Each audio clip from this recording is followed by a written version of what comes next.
here at Crossroads in White Oak.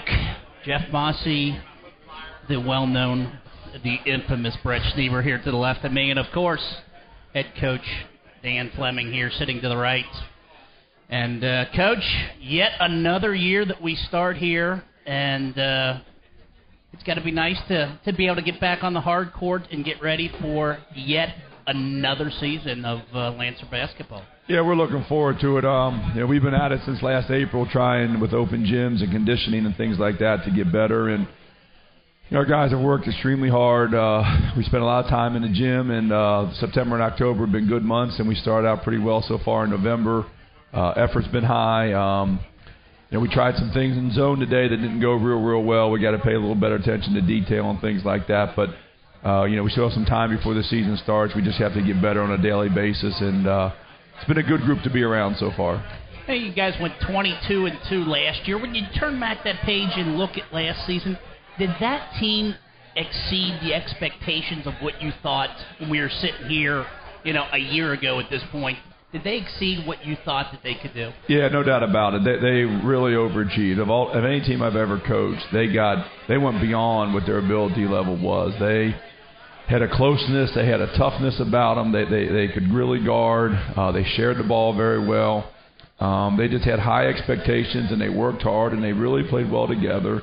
And all 12 guys on that team just really believed in one another. I think Josh Lemons was the leader of the team, but other guys just got real brave behind them, and these guys just weren't going to be denied. And even the games we lost, the 2 games we lost, it wasn't lack of effort. We just could not make a shot. We just, when you We've seen that over the years. I mean, but when you have 5'10" guys, if you don't make shots, life's going to be pretty miserable. And luckily we only had 2 games. We just could not make a shot against Fairfield or Mason. We just completely struggled those nights, and those were our 2 losses. And it wasn't so much even that we won games, which was surprising, but to me the biggest surprise was how we won them. I mean, we were just blowing people out. I mean, we go over to Oak Hills, and it's 40-something in the third quarter or whatever. It was just every game, go out to Moeller and win, go over to St. X, win by double figures, just really put it on people, and just really teams really had a hard time scoring against us last year. They just could not get good shots. They had to rush. They had to hurry. And we didn't get hurt on the boards because we had so many tough guys in there battling. It was very rewarding as a coach. Winning the state's always a good thing, but I would put last year up on top of the list as just as a coach, just sheer enjoyment of seeing guys really overachieve.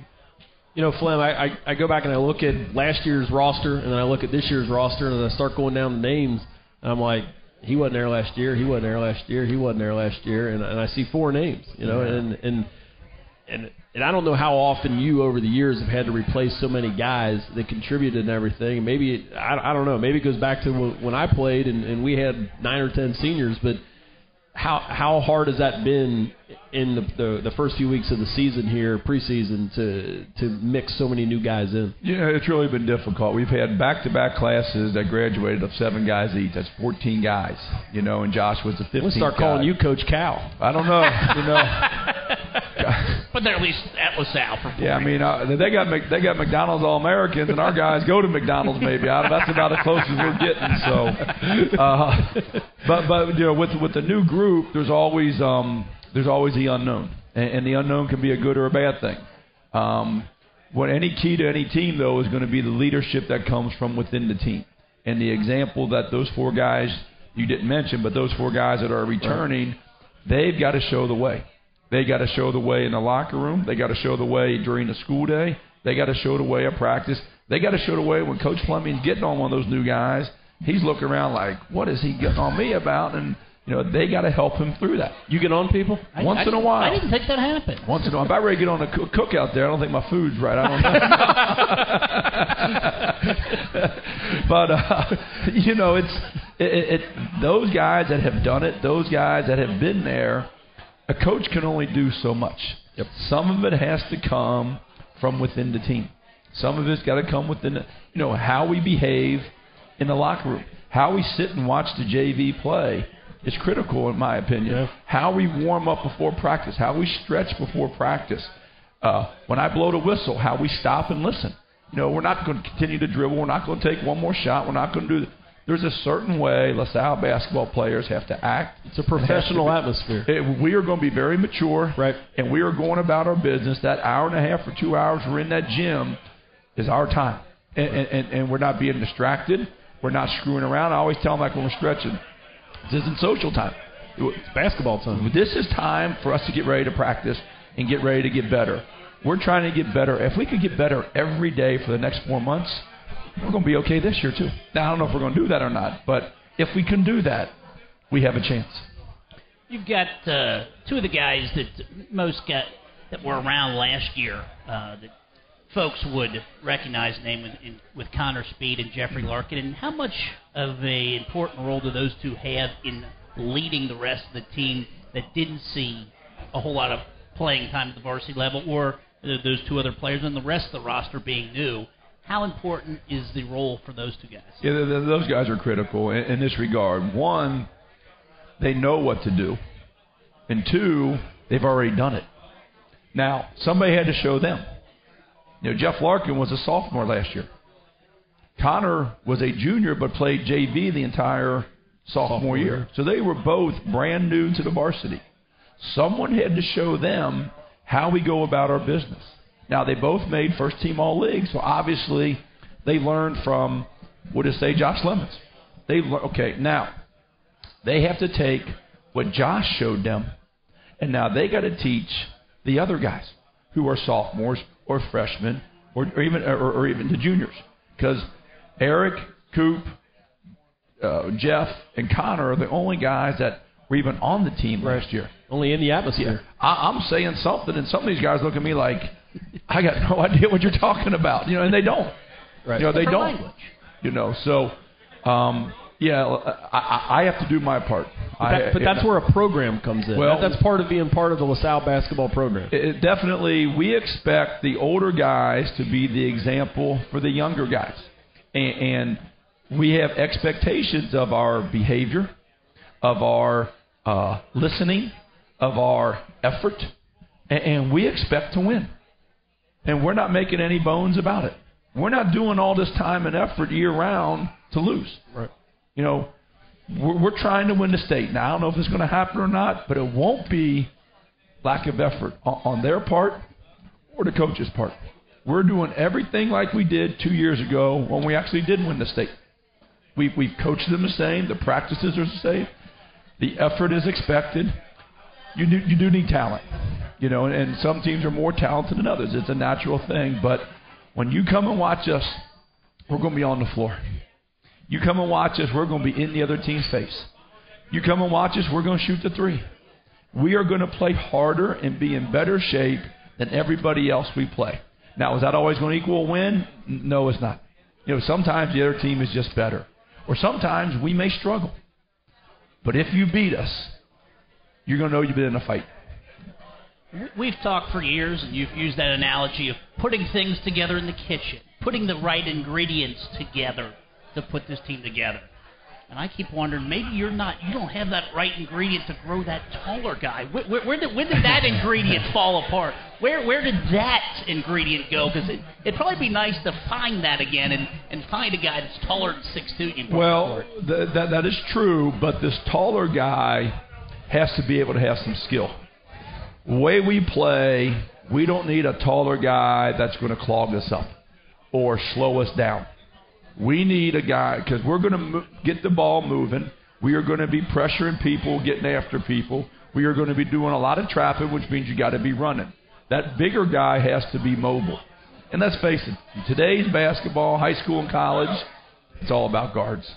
And we always are going to have guards. We got good guards this year. We had good guards last year. We got good guards coming. We're going to be pretty good on the guard department. Guards are running the show in basketball. We just got to make sure all 10, 12 guys are playing hard and competing and doing things as a group. We talk all the time. This is a group effort. This is a team effort. We have high expectations. I don't care if you're 5'10", I don't care if you're 6'4", you better be boxing out. You better be rotating to the ball. You better be open. You better knock it down. That's what we expect. We've got Tim Fritz walking around with the mic out there. I think he's got some comments out and about. Tim, who do you got out there? I've got two of our Lancers. I've got Connor Speed and Jeffrey Larkin here. Connor, Coach was talking about it's time for you guys to step up. You got to teach the younger guys how this program functions, what it means to be part of this Lancer basketball team. How hard is it for you guys to step up and to take that challenge? I mean, it's difficult, but it's something I love doing and something I enjoy doing every day, just going out there and helping my teammates out. And like Coach Fleming said, teamwork wins games, and that's basically what we're going to have to do this year is teamwork, and that's continued from last year and the year before. So now, what about you got a brother playing on this team? So what's it like to have to take and tell the little guy, hey, you're screwing up, you're not doing it the Fleming way? How hard is it to come down on blood? It's pretty difficult, but like we were saying in practice with Coach Godey today, we talking about how I have to be the positive influence on him because Coach Fleming's going to bark at him a lot, but I have to make sure that even though he's getting rowdy enough, I have to calm him down, make sure he's calm enough to understand to play Coach Fleming basketball and just play the regular basketball he's been playing his entire life. Now, having your brother on your team, does that push you to be a better player because you don't want to be shown up by your little brother? Yeah, it does a little bit. Like, we go home every day and fight about it, but he knows that the bigger brother is always going to win. So. Connor, what do we got to do to win games this year? Play defense. Simple as that. Play defense, make shots. And that's pretty much how we do it every year, right? Absolutely. Guys, you got any questions for our players here? What's it like playing for Coach Fleming there? Put me on the spot like that. Absolutely. Hey, Connor, I've done it. I've been there. Well, I mean, I'm basically like a fifth-year senior. I started coming over and playing open gym when I was in 8th grade. At first, it was a lot of hard work, and I didn't know how Coach Fleming was going to take it. I don't know how I was going to take it personally, but I'm really happy over these past 5 years and how big of an influence he's been in my life, not just on the basketball court. Now, you mentioned something. You mentioned open gym and coming over and playing and being a fifth-year senior. But with all kidding aside, how big is that for LaSalle, for the coach to open up the gym during the summer? Instead of laying on the beach, he's in there and he's got the 5th, 6th, 7th, 8th graders in there. How huge is that for LaSalle, one, from a recruiting standpoint, and two, for getting you ready for when you are a Lancer? It's a really big thing. Just to come in here, I didn't really know what to expect. I didn't know how much he yelled, to be honest. I was used to, just going to practice over at St. John's and just playing around for pretty much just an hour and a half, but I came over here and he got down to business, really taught me the fundamentals of basketball, and it's just more than just scoring and winning a basketball game. Guys, we appreciate you taking a couple of minutes out here tonight. We hope to see you in the post-game show quite a bit during the season. Brett, Jeff, let's throw it back to you guys. Coach, we are about out of time, but kind of take a look at your schedule and what, for folks that haven't seen it, what they can expect to see this season. You mentioned all the new guys we had this year and everything, and we have to start out on the road the first 2 games. We have to go over to Roger Bacon, who really has a lot of returning guys. They're one of the preseason picks in Division III to win the state. On the road, it's going to be a very difficult game over there. Then we got to go over to Woodward and play on a Saturday night. That's going to be a tough game. Then we actually get a home game. We played Mason at home. Mason, obviously, the team that beat us last year during the regular season, broke our winning streak. Then we travel back out to Big Mo on the second Friday. So that's going to be a difficult game.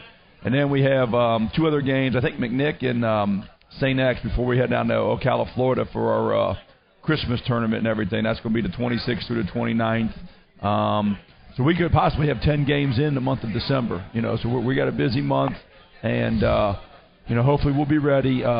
These guys have worked hard. Connor and Jeff have done a really good job as far as showing the way and being examples. And the other guys have done a good job of following. And we just have to continue to improve. And people that are going to come out this year, you're going to see the same type of activity you've always seen. We're going to get after people. We're going to share the ball. We're going to play harder than the other team. We're going to dive on the floor. And you will enjoy the effort that these guys will put forth. Hopefully that'll turn out to some W's. I think it will. But I know they're going to give us everything they have. But we're going to squeeze everything out of these guys we can get. Coach, best of luck. We will be chatting throughout the season and looking forward to what should be another entertaining Lancer basketball season. Good. Thanks for having us. I appreciate it. Thanks, Head Coach Thanks. Dan Fleming. Stay with us. We're going to talk to the bowling coach, Hollis Hammond. When we come back here, as you're listening to WLSN, the Lancer Sports Network. This is the worldwide leader in high school sports.